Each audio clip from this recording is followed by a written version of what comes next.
we glorify success. Right. And I keep saying, General Mehta and Kunal, that India is a country that only celebrates success. It doesn't celebrate failure.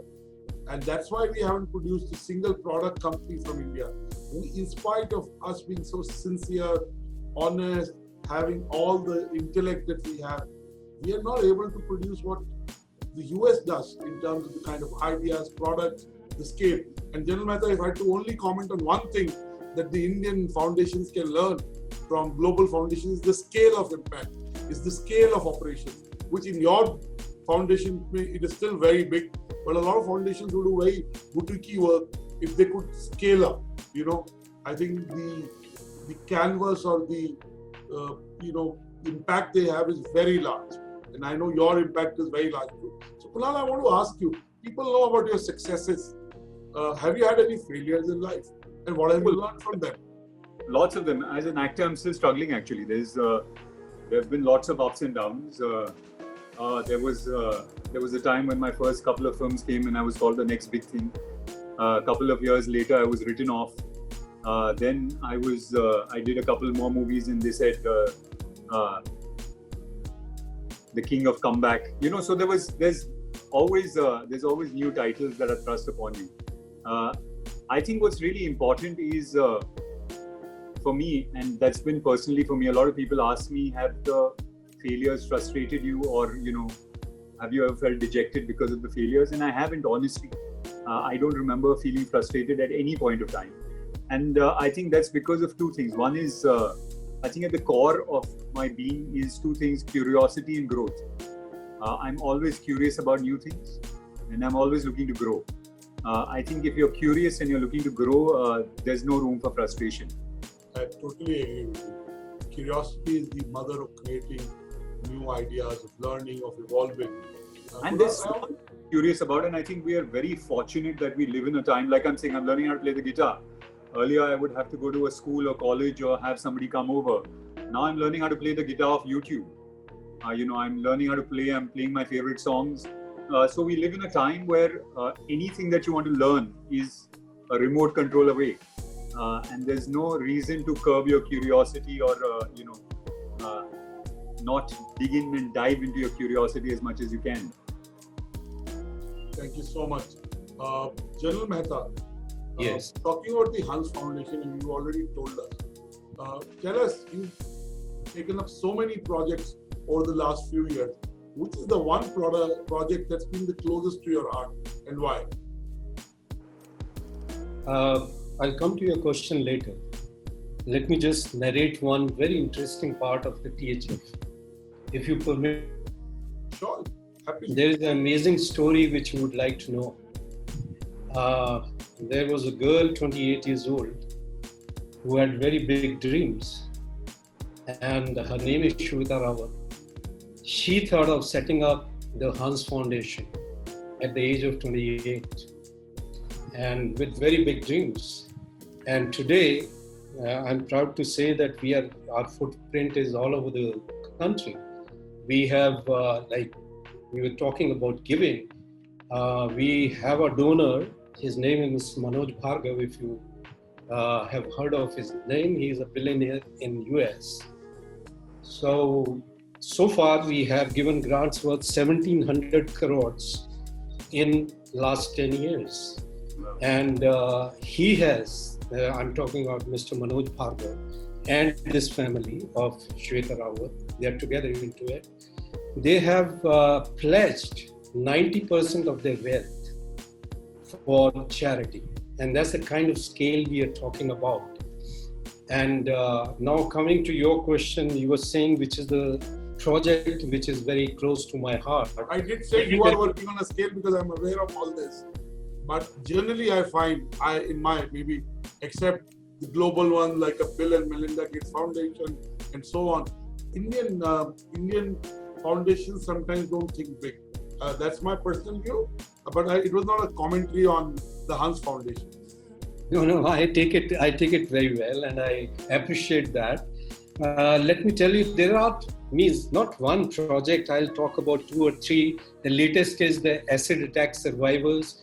which we have announced of late. We were doing a series called Love You Zindagi, in which we were advocating about mental health. We just done a study at the national level where we have identified all those people who are languishing in the mental health institutions in the country. We have 43 of them. This is a legacy of the British. They are in a very, very bad condition. And the conditions inside the mental health institutions need to be improved. I don't want to comment on that. Somebody takes an offense on that. But these are the people who are stuck over there forever in a time wrap. So there's no way they can come out. So we launched a study at the national level where ministries also participated, the first time in the history of the country, where the central ministry participated in a study ordered by the Hans Foundation, where there were people of the Joint Secretary level.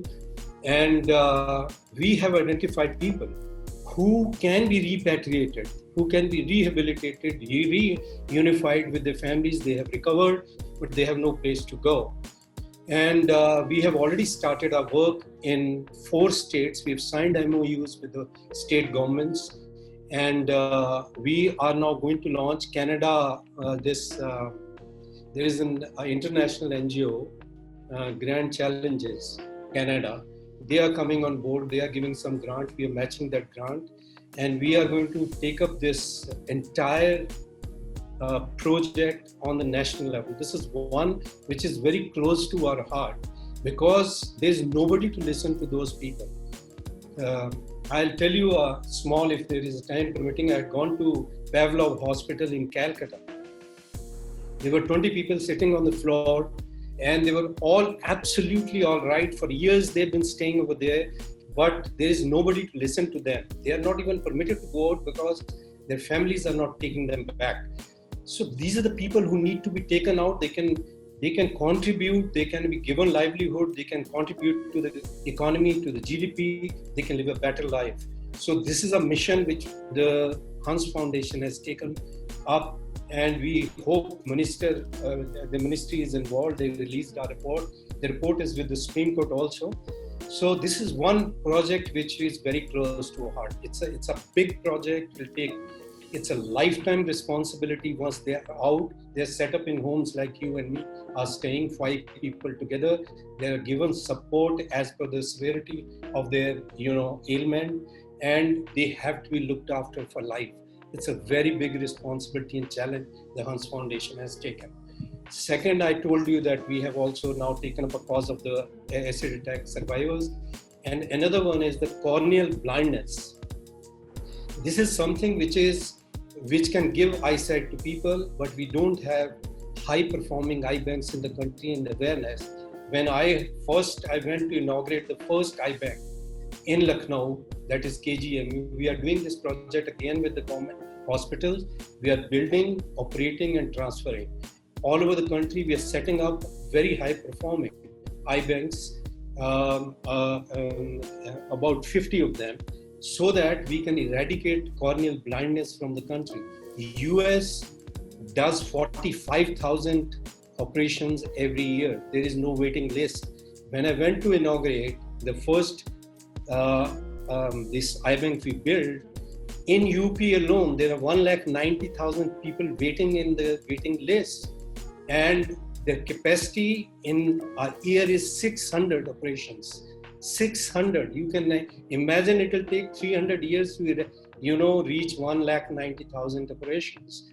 So we took it as a mission to build high operating. The second one has been built in Rishikesh, AIMS. The third one in Assam government eye hospital. The fourth one is coming up in Banaras. Like that, we have chosen now we are going to Jharkhand and other states.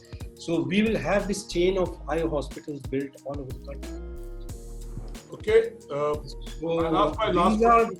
And the third one, the biggest livelihood project in Nagaland, because nobody is going to the northeast. We have now entered Manipur. It is the biggest livelihood project any NGO or any foundation has done ever in the country. We are setting up tea gardens, we are setting up a bamboo tree, we are setting up and we are adopting the most backward Mon and Kifre districts of Nagaland, and we are starting their integrated village development program, which is a huge thing, which we are doing already in Batra. Fantastic. Kudos to you. I'm glad we are having a work. Yeah. Kunal, I want to ask you 2 questions, and then there are lots of audience comments, 8 questions in the Q&A. So I'll take some of those because the nature of this conversation is to be participative. Kunal, you achieved everything. I mean, your name, fame, wealth, and you're very relatively young. So is there anything left for Kunal Kapoor to achieve? What are Kunal Kapoor's dreams? Do you have a bucket list? If one, what is it? Kunal Kapoor's But it's just, thank you so much, but I think I'm very far away from, I'm happy where I am, but I think there's a lot more to achieve, lots more. What is on our bucket list? I mean, as a company, Ketto, I would love to see it grow a lot more, of course. You know, when we started it, it was a crowdfunding platform, but our dream for it was to become a medical company, a medical health company. And we're building a lot more verticals now. So crowdfunding is going to be one of the verticals, but you know, there are other verticals that we're building that will make us, like I'm saying, a company that is not only a crowdfunding company, but a medical health company. So that is, of course, with Ketto. As an actor, there's so much I want to do. I mean, I feel like I've just started. I feel like I've, after so many years of acting, I'm finally getting a sense and understanding of what acting is all about. And so there's a lot of parts that I would like to play, lots of things that I love storytelling. So I want to storytell as an actor, as a producer, as a writer, as a director. So that is something I would, you know, those are things I want to do professionally. But on a personal level, I'm also a pilot. So I'm a hobby pilot. I would love to actually fly around the world, flying my own plane. Oh, hopefully so. That's something that I would love to do. I've been very intrigued by technology, so I'm always looking for new technology things that I can learn. Like I said, right now I'm doing a course in AI, but I would love to learn coding. I think that's the language which all of us use without, you know, knowing that we're using the language. Right. And that's one of the most essential languages that I don't know. So coding is something I would love to do. I'm very fascinated by space. So I would love to learn a lot more about space. I start my day with meditation actually. So I spend the first 1.5 hour meditating. I would love to do Vipassana. So there's so much. I mean, I mean, if I start, there's a really long list of things I'd like to do. Have children too? Yes, of course. I'd love to have children as well. I think that's something that would make us very happy. I love things, but I don't like to travel to see things. I like to travel to learn things. So, for instance, me and my wife were in Japan a year back, and I did a course in samurai. I went and learned with the samurai. So I find travel very interesting when I'm in a place learning something which is about that place. I feel like I understand that place in a much deeper level then. So I'd love to travel, learn new things across the world. So much. And you know, I watched this Asian Paints video of you and your wife doing a walk through your home, right? So I want to ask you a larger question. What is the role of a life partner? I mean, I know that, you know, your life partner matters both ways. For a man, the woman matters. For the women, the man matters. Tell us, what is the role your wife plays in your choices, decisions? Well, you know, I don't think it would be an exaggeration if I said that my life and who I was completely different before I got married and after I got married, and for the better. My life is better now. I think it's very important to find a life partner where your values are common, but somebody that encourages you to pursue your interests even if they are not her interests. Sure. Respect your individuality and your choices. Right. So I think it's very important to have shared values, but it's also important to find a partner that that helps you bring out the best of who you are, even if that might not be her interest area. And I think that's what my wife has done for me. I mean, there's a lot we share because we have common values. But she's always pushed me, always encouraged me to find the best version of myself and to pursue my interests. So she's usually people are like, come on, keep working, do this, do that. Let's do 5 films. That a lot of life partners are like that, and I'm not saying that's a bad thing.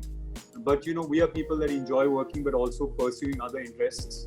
And I encourage her to do that. I bring out the best in her, I think, by encouraging her to do the things that interest her, and she does that for me. So I think it's a great, you're in a great space when you can grow together and grow individually. And I think I'm fortunate enough to have a life partner where both those things are possible. Thank you so much. I agree fully with you. Me and my wife are poles apart. In our children, we see a bit of both of us, and that's beautiful. Luckily, we're blessed to have a boy and a girl, so we have the best of both worlds. General Mehta, you have children, you've grown up children. I'm a hairless, toothless infant in front of you in terms of children you have to grow. What have you learned from your children? I can understand, I'm sure being an army person, you're very disciplined, you run an organization, you're very organized. But what have you learned from your 2 daughters?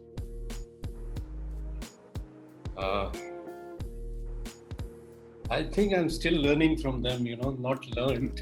I teach my daughter every day 2 hours mathematics. And I'm rediscovering her. In a sense, I find her very brilliant. And the kind of ideas she has means I could not discover it during my service. And, sometimes there is a joke going around that when an army person comes back from the field posting after 1.5 years or 2 years of gap, the children have grown up, and when you land up at the door, they say, "Mummy, uncle aaya hai." So they don't recognize their own father. That is the kind of miss we have with our children. We miss those times when we are serving in the field.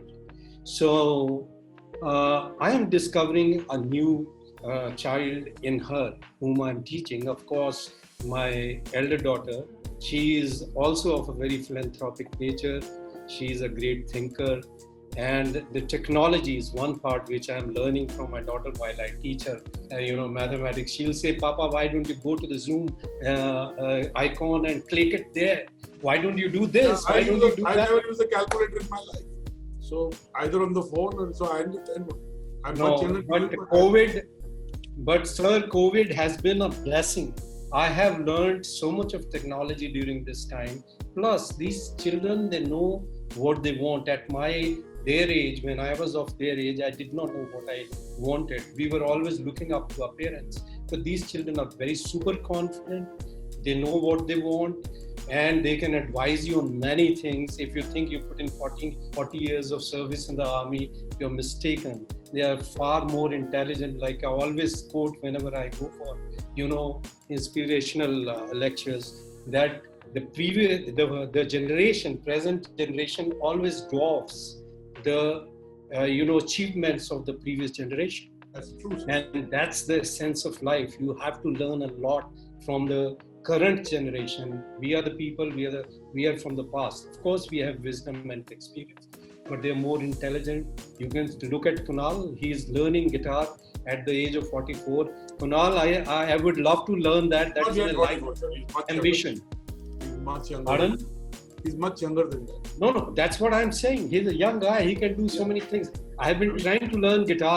That's my lifetime passion. One day we'll join in and I'll take some lessons from him. And if you need somebody to sing, call me. I sing. If you invite 500 people to your home or to the party and 1,000 show up, and you only want 500, I'll show up and sing. That will be wonderful. I would love to have you there. But now let's take audience questions. There are lots of questions directed to both of you. Let's respect our audience. Chetna Sabrawal is asking Kunal Kapoor, a question for Kunal. How do you decisively plan the nuances of Ketto as a tech platform? So are you involved in the tech side? You said it is something that interests you, technology. So, I mean, we obviously have a CTO, Zahir, who's also one of the co-founders. He takes care of most of the technology. I think we all have very specific roles. Varun is the CEO. He takes care of the whole business. comes on the cover of magazines. Varun and Kunal. Zahir you know how I met Varun? You know the story, Kunal. No, I don't. I'll tell you after we've taken all the questions. No, so Zahir is the CTO. I obviously take care of business development and new partnerships. So we all have very specific roles. Tech is not something, I love tech. I'm passionate about it, but I'm not so knowledgeable about it. Zahir is far more informed, and he's obviously far more brilliant than I am when it comes to technology. So he's the one that takes care of all the tech. Okay, Riaz Kachara, if I've got your pronunciation right. Question for Kunal: what is the difficulty you faced while you started Ketto? I think two. I mean, first and foremost, there was nobody that knew about crowdfunding at that point in time. So it was not only about educating the audience; it was also about educating the seller, who in this case is the NGO and the individual. So we had to educate both of them. Secondly, it was very difficult for us to raise money because, like I said, everyone we went to said this is not going to work. This whole crowdfunding business is not for India. But there's a really nice story there, which I think is very inspiring for new entrepreneurs. When we went to this one individual, he said, look, this is not going to work. I don't think you guys should do it. And we were about to leave, and he said, what's important is that it's not important whether I believe in this idea or not. What's important is that you believe in this. Because if you believe in it and it works, then 10 years down the line, I'll look back and I'll say that I wish I had believed in the idea then.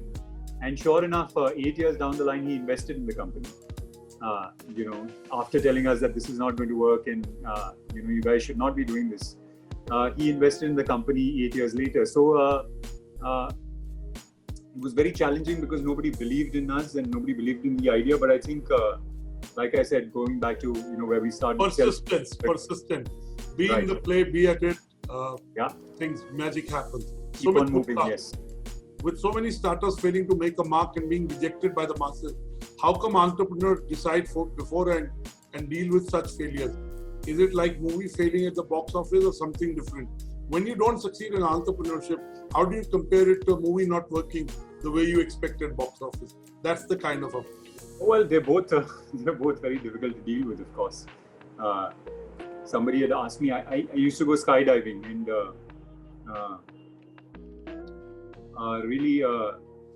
what a failure of a movie or as an entrepreneur feels like is skydiving without a parachute. That's how the sinking feeling that you get inside. But like we've been saying, is you have to keep on moving, and you have to keep going, and you have to be persistent. I think that's the only way to deal with it. If you get stuck in your failures, then you're never going to be able to move. And there was this very nice article I had read, is that people want to move by huge leaps, but even if you move by an inch, the progress matters, even if it's small. Yeah, you're still 1 inch further than you were. So move in the inches when you have to, but keep moving. Fantastic. Pratibha Rawat is asking this question to Lieutenant General Mehta. Does Hans Foundation provide internship or training to the students who are willing to work for rural development and then acquire in-depth field knowledge? Yes, we do offer internship. We have internship with the Hans Foundation. We have certain businesses which we are handling. Not business, it is social entrepreneur business. Like the government has given us certain responsibilities, like the handloom unit of Uttarakhand. Then we also offer fellowship programs if people are interested, where we put you along with the NGOs we are working with, and we pay you very well for that. We pay for the internship also. And for 1 year, it's a 1 year course of fellowship program, and internship is about 3 months program. So you're most welcome to join Hans Foundation if you have passion to work for the rural area.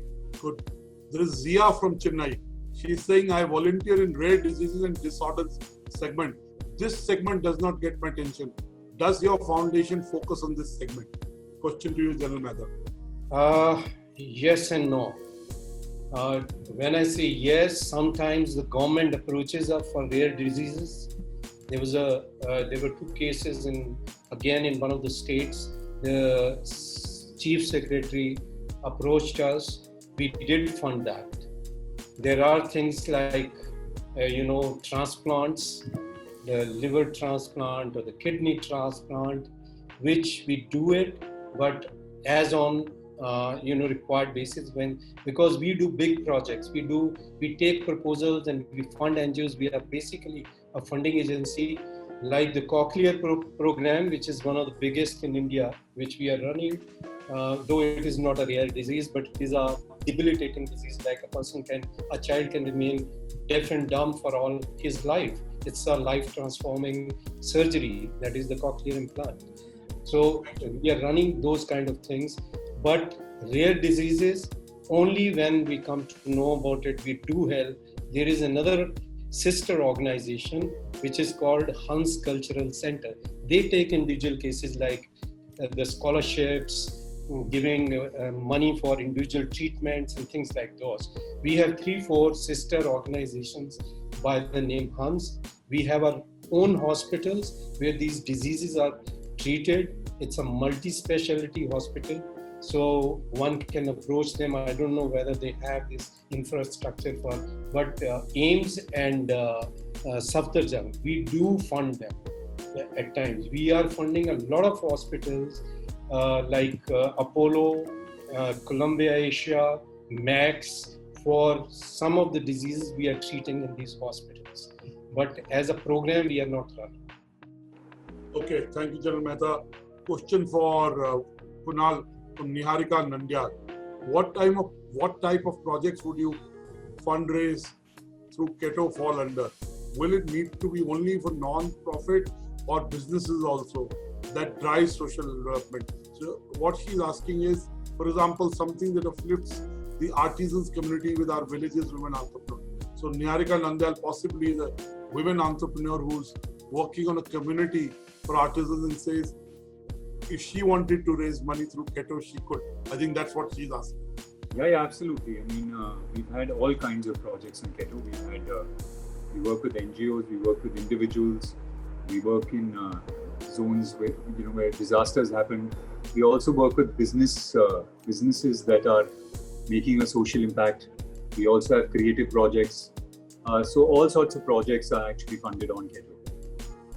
Okay. May I ask one question? Yes, go ahead. Kunal, like I have an obligation. Yeah. I have to raise 10% of what I get from US. Like I said, we have only one funder. He's pledged 90% of his wealth for this purpose. But there is a mandatory requirement, that is US equivalency determination test, under which we have to raise 10% of the amount which we get from abroad. And we are finding it very difficult. Would you do it for us? Yeah, sure. I mean, I'll connect you to the team and we'd love to work with you guys. That would be wonderful. Otherwise, the tap closes. If we go below 10%, we cannot get any money from US. The tap closes. So I'm constantly struggling for last 5 to 6 years to remain just above. Right now, I'm at 15%. And if they take 5 years average, and the year you have raised much more money than the next year, if that year goes out of 5 years, then we drop down. So I'm really struggling on this front because we focus more on our proposals and projects and looking after people. No, I'll definitely take your number and we'll connect with you along with the team and see what is possible. We'd love to work with you guys. Yeah. At this point, let me ask my last question. I've not taken certain comments, inquiries. I used somebody who asked multiple questions, so I've only taken one which I thought was relevant. But there are lots of goodwill coming from various people about Kunal, about Hans Foundation. Kunal, my last question. There are a lot of people who are dealing with stress, anxiety, despair. What is your message for hope for them? When you're a tall man, people look up to you anyway. But a lot of people look up to you. So what's your it's a very complex question because it depends on where you're sitting. If you're sitting in a place where I am, which is fortunately a place where you're far more comfortable, I would tell people to be kind to themselves. I think we live in a world where we're already going through a lot of anxiety and uncertainty. And I find a lot of people want to be overachievers during the lockdown. They want to learn lots of things, consume lots of things, read lots of things. And there's this constant pressure that you put on yourself. Yeah, it's called FOMO. Yeah, to be fear of missing out. Lockdown super achiever. And I find that that actually creates far more anxiety. So I think it's very still important. in a competitive mode. Yeah. Still like... I think during this lockdown, it's very important to be kind to yourself. The other thing that's really helped me is to put a structure in place. When the lockdown started, I was just going through the day with whatever was coming my way. Now that's a poem now. But once I put the structure in place and I said that this is what I'm going to do at this time, I felt like the anxiety became a lot lesser because we are living in a time of uncertainty. When you put a structure in place, I think there's a lot more things that become certain.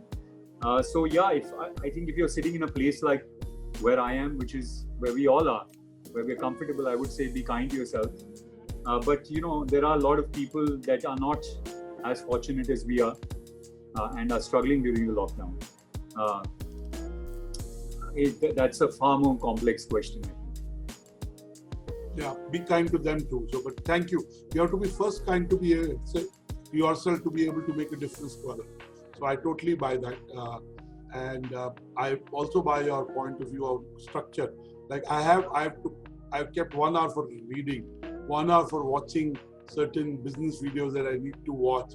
1 hour, my daughter is growing up, she's writing a book. Her YouTube channel gets launched in 20 days. So helping her, and most of my time in working, and I keep saying this, it's my favorite thing that I keep saying, when it rains, look for the rainbows. When it's dark, look for the stars. So there's something positive, and I'm very mindful of the difficulties people have on the lives front and the livelihood front. But we got to do what we got to do and stay hopeful. General Mehta, your message of hope for people on this broadcast.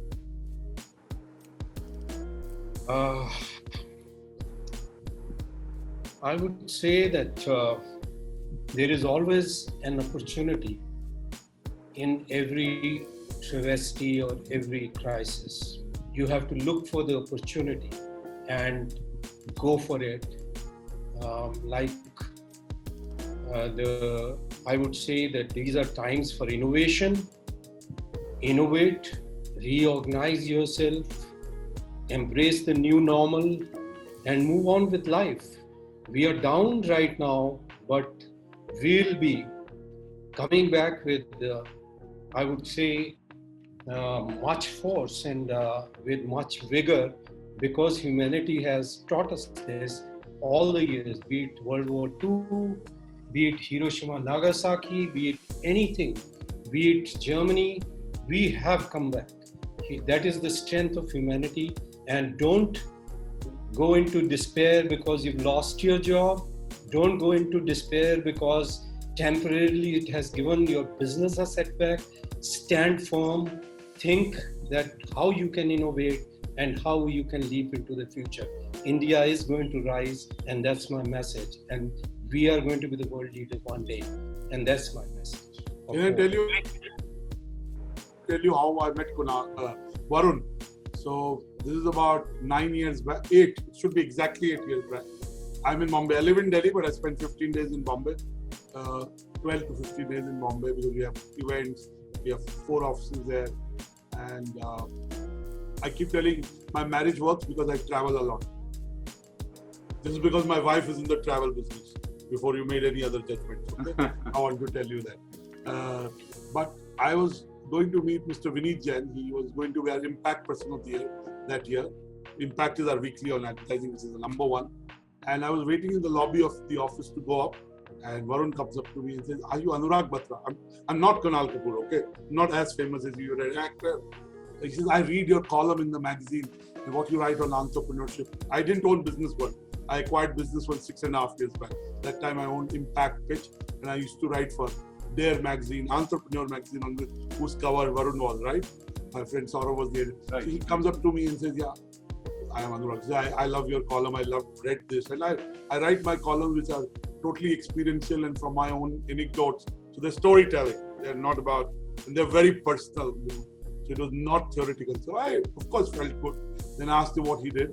I went, and then he said, I'm at Taj Langan, why don't you come tomorrow and let's have a cup of tea? And that's how I met him, and that's how he became my friend. And I've since tracked the journey of Ketto. And second thing, I want to tell you about myself, what I've done. For the first 1 week, I was very anxious because, I'm raising capital. So suddenly there's environment, first generation. But I gathered myself, and I can tell you I've been more focused in these last 4.5 months than I ever have been, and achieved a lot without putting pressure. I am one of those people who's a perfectionist. You're a number 9, I'm a number 9. But the fact is, I've also been nice to myself. I slept enough. I've been able to give some time to my kids, to my wife, been able to give a lot of time to my parents, and I've been very disciplined. So I always wanted to do TAV show. I started a daily show on NewsX on business and economy. I've been doing it for 2 months plus now. So it has brought a certain structure. I know what I'll do in the day if I have to meet people. Few people I still meet with all the social distancing norms with masks, sanitization. But I do it after 7 to 9 is when I do it.